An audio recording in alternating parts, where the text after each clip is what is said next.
Olá, meu nome é Nívia Barbosa, eu sou estudante de História da Uninter, Centro Universitário Internacional, e esta é uma videoaula que estou gravando para a disciplina do estágio supervisionado do ensino médio. A disciplina é História e é o terceiro ano do ensino médio, essa aula, para o terceiro ano do ensino médio. Esta sou eu.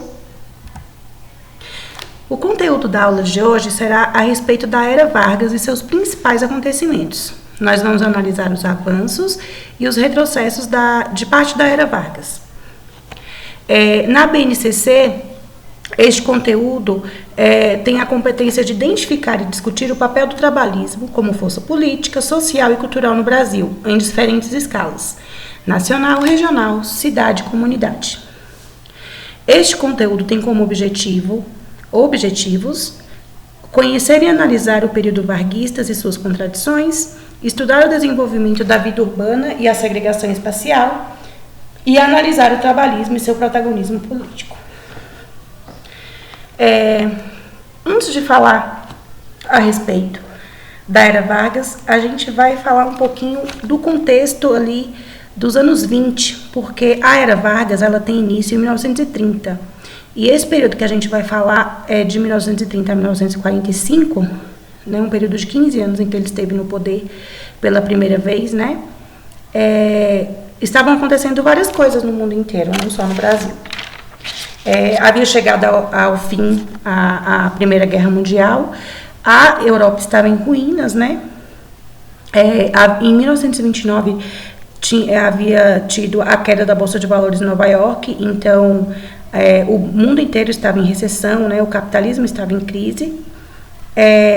No Brasil, a população, a maioria dos trabalhadores, né,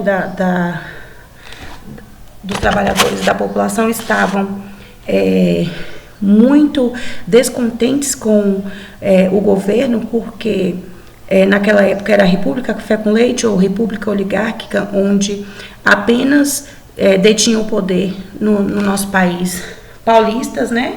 Produtores de café, grandes produtores de café e mineiros produtores de leite. Por isso o nome República Café com Leite. Então estavam tendo vários movimentos sociais que estavam se organizando também. As mulheres também estavam indo à luta, né, para conquistar seus direitos na época. Os artistas, eles tinham organizado também a Semana de Arte Moderna de 1922 para resgatar a identidade nacional, para que o que fosse do Brasil fosse valorizado. O Partido Comunista Brasileiro também foi criado na década de 20.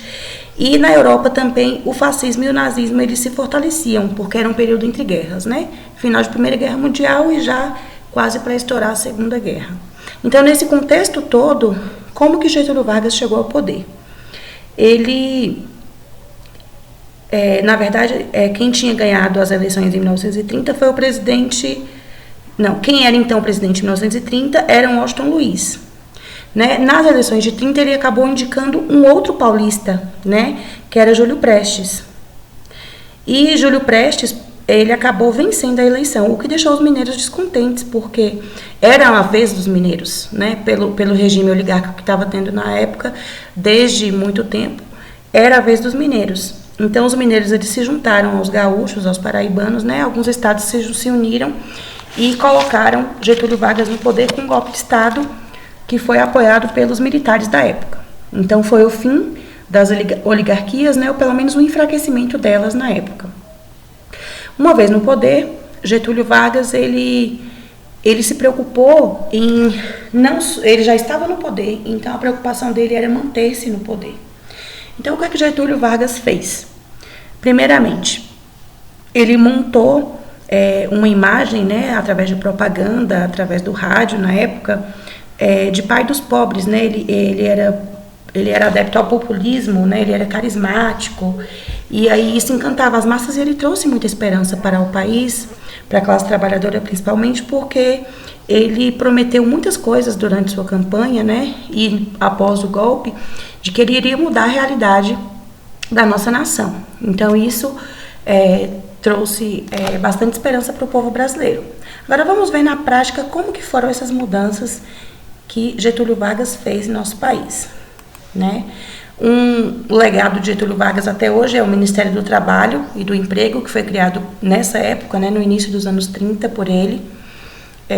Foi um avanço, sim, mas vamos ver se esses avanços, se essas conquistas agradaram a todos, né, ou conseguiram pelo menos diminuir as diferenças sociais no nosso país.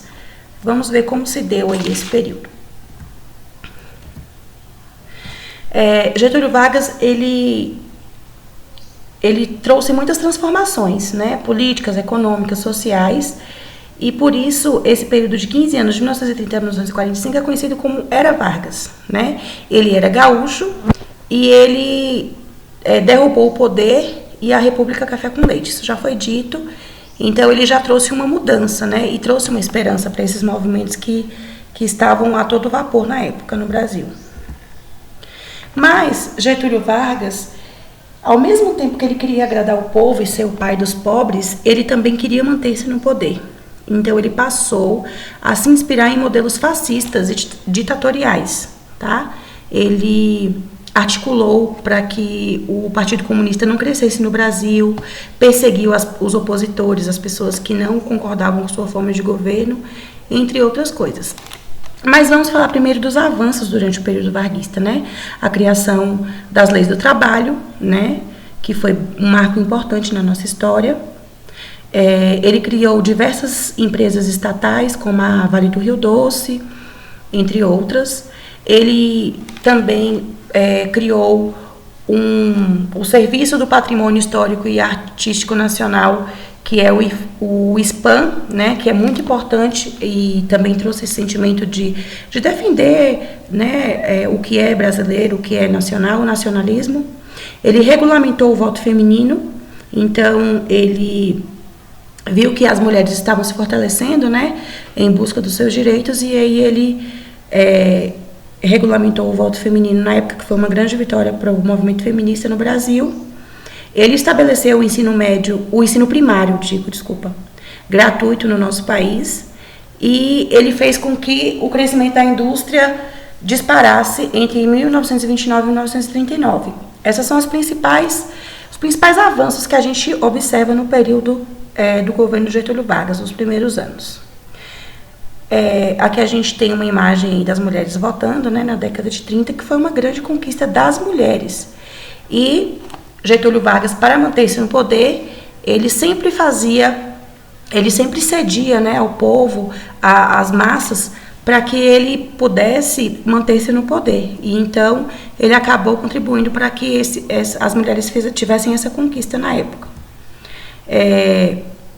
Getúlio Vargas, ele sempre se mostrou ao lado dos trabalhadores, né? Ele tinha essa bandeira, ele levantava essa bandeira que o brasileiro era trabalhador, e mesmo que ele tenha entrado após a crise de 29 e o desemprego estava em números alarmantes, né? Tinha muito desemprego no país, mas ele trouxe essa esperança para os trabalhadores. Mas, em meio a esses avanços que eu citei anteriormente, houveram os retrocessos do período varguista. Por exemplo, a CLT, né, as leis trabalhistas, elas não contemplaram os trabalhadores rurais. Então, a maioria dos trabalhadores na década de 30 no Brasil eram da zona rural, eram trabalhadores rurais. Porque se a indústria estava começando a avançar, a crescer no Brasil, a gente entende que o Brasil era um país muito mais rural naquela época. Então, a grande massa de trabalhadores não foi beneficiada com essas leis trabalhistas. Então, para a maioria dos trabalhadores, a vida deles, né, os direitos deles continuaram sem ser atendidos por essas leis trabalhistas, né? A questão dos sindicatos também, ele atrelou os sindicatos ao Estado. Então, os sindicatos, eles tinham controle estatal, ou seja, eles não ficavam do lado do trabalhador, os sindicatos ficavam ao lado do Estado, né, de Getúlio Vargas. Ele criou o Departamento de Imprensa e Propaganda, porque ele queria censurar os meios de comunicação, porque, para ele, ninguém tinha o direito de criticar o seu governo, né? Então, ele censurava a música, né, o rádio, a imprensa em geral. Proibiu o direito de greve aos trabalhadores. Ele obrigatoriamente tinham que ser vinculadas propagandas a favor do governo dele na época. Ele dissolveu o Congresso Nacional, ele extinguiu os partidos políticos e suspendeu os direitos políticos e as liberdades individuais, ou seja, ele era um ditador de fato. E ele criou uma delegacia especial de segurança política e social que perseguia qualquer pessoa que se opusesse ao seu regime. Então, nessa época, muitos artistas, né, muitas pessoas que tinham envolvimento político, principalmente comunistas, né, como Júlio Prestes, como a esposa dele, Olga Benário, foram perseguidos e até entregues ao regime nazista por conta dessa perseguição de Getúlio Vargas para estar no poder. Então, a gente tem aqui a imagem de alguns... desculpa, gente, eu falei Júlio Prestes, é Luiz Carlos Prestes. Alguns dos famosos que foram presos durante o governo Vargas, né, no Estado Novo. Luiz Carlos Prestes, sua esposa Olga, que era alemã, né, e foi entregue a Hitler pelo próprio Getúlio Vargas. Ela foi enviada para a Alemanha e morreu nos campos de concentração. O escritor baiano Jorge Amado, Graciliano Ramos, Plínio Salgado, Raquel de Queiroz e Monteiro Lobato. São exemplos de algumas personalidades, alguns personagens que foram perseguidos e presos durante a ditadura de Vargas. Então, durante toda essa trajetória, ele foi identificado como uma pessoa de muitas qualidades, né? Um grande estadista, corajoso, sábio, ousado, mas, ao mesmo tempo que ele queria mostrar ser um homem do povo, ele também perseguia e torturava aqueles que não concordavam com o seu governo, né? Então, o Getúlio Vargas é um personagem da história que ele tem características assim controversas. Ao mesmo tempo que ele queria estar ao lado do povo, ele chicoteava o povo, né? E ele acabou não atendendo às necessidades das grandes massas que foram essas grandes massas que o colocaram no poder junto com os militares. Então, o que a gente percebe é que a elite continuou no poder como era, né? E a estrutura social brasileira ela não mudou, né? Os pobres continuaram na pobreza, com poucos direitos, e mesmo com o enfraquecimento das oligarquias, Getúlio Vargas ele centralizou o poder todo para o presidente, o que não mudou muito a realidade então dos trabalhadores, né? Que foi o povo que colocou ele no poder. E aí, como atividade, eu gostaria que vocês assistissem ao filme Getúlio, é um filme brasileiro de 2014, e após assistir o filme, vocês desenvolvam uma resenha crítica, né, para falar a respeito da Era Vargas. É um filme nacional, com atores brasileiros, e tem bastante detalhes e algumas passagens todo esse período de Getúlio Vargas, e vai até o dia do seu suicídio, né? Mas aí não foi na Era Vargas, foi um período depois, já nos anos 50, que ele voltou ao poder, e que por pressões, né, ele não queria deixar o poder, porque ele amava o poder, ele preferiu o suicídio do que abandonar ali o Palácio do Catete por livre e espontânea pressão, né, na época. Então, sobre o suicídio de Getúlio Vargas e essa outra fase do governo dele, a gente fala em uma outra aula. Eu espero que eu tenha contribuído, né, com o aprendizado de vocês, espero que tenham gostado da aula. Agradeço muito e até a próxima. Tchau, tchau.